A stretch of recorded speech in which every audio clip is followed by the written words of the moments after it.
Wapenzi wangu wote duniani ulimwenguni, salamu alaikum, peace be upon him.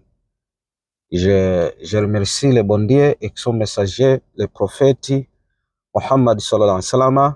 Alhamdulillah rabbil alamin. Kwanza napenda sana kutumia uturi. Na mwanadamu lazima upate uturi mzuri usiokuwa na mashaka yoyote. Ndugu yangu, hizi ni dalili mbaya na za hatari ukiwa nazo katika maisha yako. Dalili kuu na mbaya za hatari katika maisha yako kwamba wewe utakuwa umesibiwa na majini wabaya.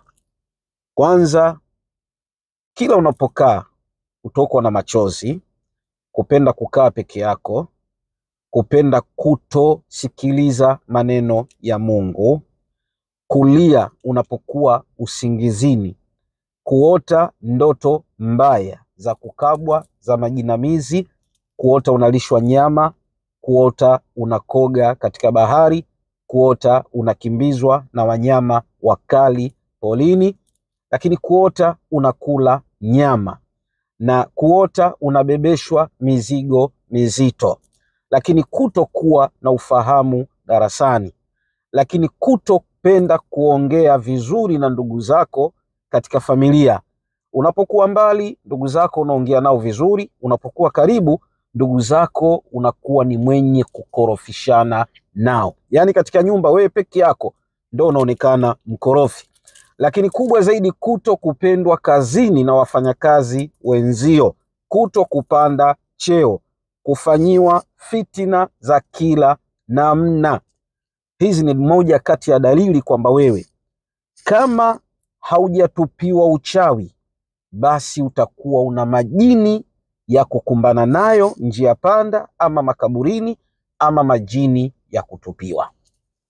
Lakini dalili mojawapo ya kukufanya wewe kuwa na jini ama kuwa na uchawi, katika dalili kuu za hatari, ni kutokufanya ibada na kutopenda kufanya ibada, kupenda zinaa sana. Yani wewe kuwa mtu wa zinaa sana, kupenda uasherati.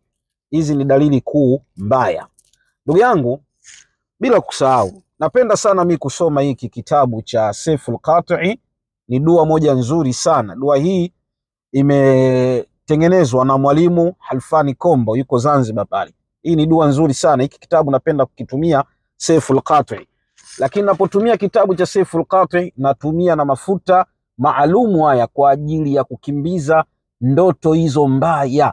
Napaka katika masikio, napaka body structure, napaka sehemu zangu za siri. Kama ni mwanamke unapaka kwenye machuchu, unapaka kila kona ya mwili wako. Na unapopaka mafuta haya tayari yameshafanyiwa kinga maalum ya maneno matukufu na adhkari. Hutoota ndoto mbaya, hutotupiwa uchawi wowote. Na watu wengi wamesadiki hilo, wameomba wapigiwe simu live au nitoe namba zao muwatafute huko uliko.